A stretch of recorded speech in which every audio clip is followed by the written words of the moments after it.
জাতীয় নির্বাচনের পূর্বে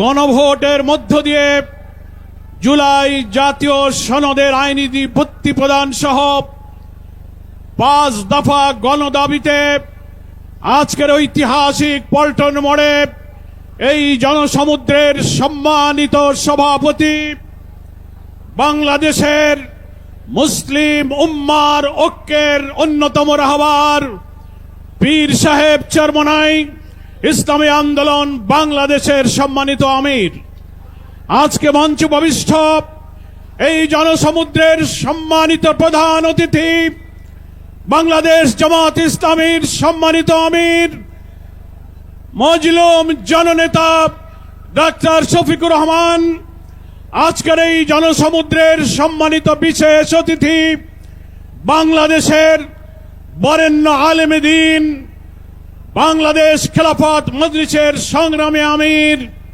আল্লামা মামুনুল হক সহ আজকের এই ইতিহাস সৃষ্টিকারী মঞ্চে উপবিষ্ট সম্মানিত জাতীয় নেতৃবৃন্দ, সাংবাদিক বন্ধুগণ, আমার প্রিয় দেশবাসী ভাই সব, আমরা আজকে দেখতে পাচ্ছি বাংলাদেশের রাজনীতির ইতিহাসে স্বাধীনতার 54 বছর পর ঐতিহাসিক পল্টন মোড়ে এই বিশাল যে মহাসমাবেশ, এটা আগামী দিনের রাজনীতির একটি মাইল ফলক হয়ে থাকবে। এটি মুসলিম উম্মার ঐক্য, দেশপ্রেমিক মানুষের জাতীয় ঐক্য। একটা কথার জন্য আজকে জাতি অপেক্ষা করছে, একটি অবাধ সুষ্ঠু নিরপেক্ষ নির্বাচনের জন্য সরকারের গঠিত জাতীয় ঐক্যমত্য কমিশন প্রায় 9 মাস চেষ্টা করে সাংবিধানিক, রাজনৈতিক, প্রশাসনিক, বিচার বিভাগীয় নানান সংস্কারের মধ্য দিয়ে আমরা যখন প্রায় একমত হয়েছি আগামী 26 ফেব্রুয়ারির নির্বাচনের জন্য, তখন একটি মহল থেকে ষড়যন্ত্র শুরু হয়েছে।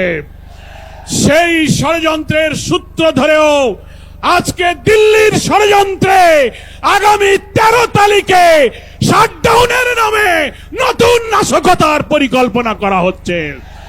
এই সুযোগ বন্ধ করে আমরা সরকারের কাছে আবেদন জানাতে চাই, যারা দাবি করছেন একদিনে গণভোটার জাতীয় নির্বাচন হবে, আমরা বাংলাদেশের সকল সংবিধান বিশেষজ্ঞ একমত, জুলাই জাতীয় সনদে যেসব সংস্কারগুলো একমত হয়েছে 48টি বিষয়ে সংবিধানের অনেক সংস্কার হয়েছে।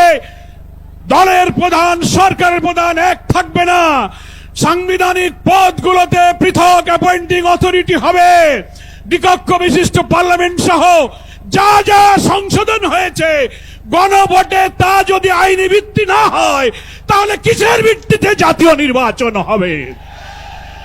এই সরকারকে হাইকোর্টের আর্টিকেল 106 এর মধ্য দিয়ে রেফারেন্স সহকারে সরকারের বৈধতার কথা অনেকে বলেছেন, কিন্তু বাংলাদেশের সংবিধান বিশেষজ্ঞরাও 106 সম্পর্কে আইনের বিতর্ক সৃষ্টি করেছেন। ফলে একমাত্র গণভোটের মধ্য দিয়ে জাতির আকাঙ্ক্ষা পূরণের যত সংস্কার হয়েছে তার আইনি ভিত্তি দেওয়া সম্ভব। তা না হলে জাতীয় নির্বাচনের বৈধতা, এই সংস্কার কখনো পূরণ হবে না। আমাদের 5 দফায় এই মানবতা বিরোধী অপরাধী খুনিদের যে বিচারের জন্য আমরা দাবি করেছিলাম, আমরা ধন্যবাদ জানাচ্ছি ট্রাইব্যুনালের বিচার প্রক্রিয়া এগিয়ে যাচ্ছে। যখন এই নভেম্বরে কিছু অপরাধীদের যখন রায়ের সম্ভাবনা, তখনই ফ্যাসিস্টরা বাংলাদেশ জুড়ে ককটেল গাড়িতে আগুন দিয়ে নাশকতার ষড়যন্ত্র করছে। আমরা বলতে চাই সরকারকে, স্বরাষ্ট্রমন্ত্রীকে, আমরা শুনছি ঢাকার হোটেলে হোটেলে সন্ত্রাসীরা অবস্থান নিয়েছে। আপনারা অভিযান চালিয়ে ফ্যাসিস্টদের, দোসরদেরকে গ্রেফতার করুন এবং অবিলম্বে আপনারা জুলাই সনদের আইনের ভিত্তির জন্য আগেই গণভোট দিন, তারপর ফেব্রুয়ারিতেই জাতীয় নির্বাচনের তফসিল ঘোষণা করুন। জাতি সরকারকে সহযোগিতা করবে। আজকে জাতীয় নেতৃবৃন্দ আগামী দিনের পথযাত্রা নির্দেশনা দেবেন। আপনাদের সকলকে 8 দলের এই ঐতিহাসিক প্রথম জাতীয় নেতৃবৃন্দ জাতির সামনে হাজির হয়েছেন। মহান আল্লাহর কাছে আমরা শুকরিয়া জানাই। এই ঐক্যের মধ্য দিয়ে একটি নতুন মানবিক বাংলাদেশ বিনির্মাণে এই জাতি এগিয়ে যাবে, এই আকাঙ্ক্ষা ব্যক্ত করে আমার বক্তব্য শেষ করছি। আল্লাহ হাফেজ। বাংলাদেশ জিন্দাবাদ।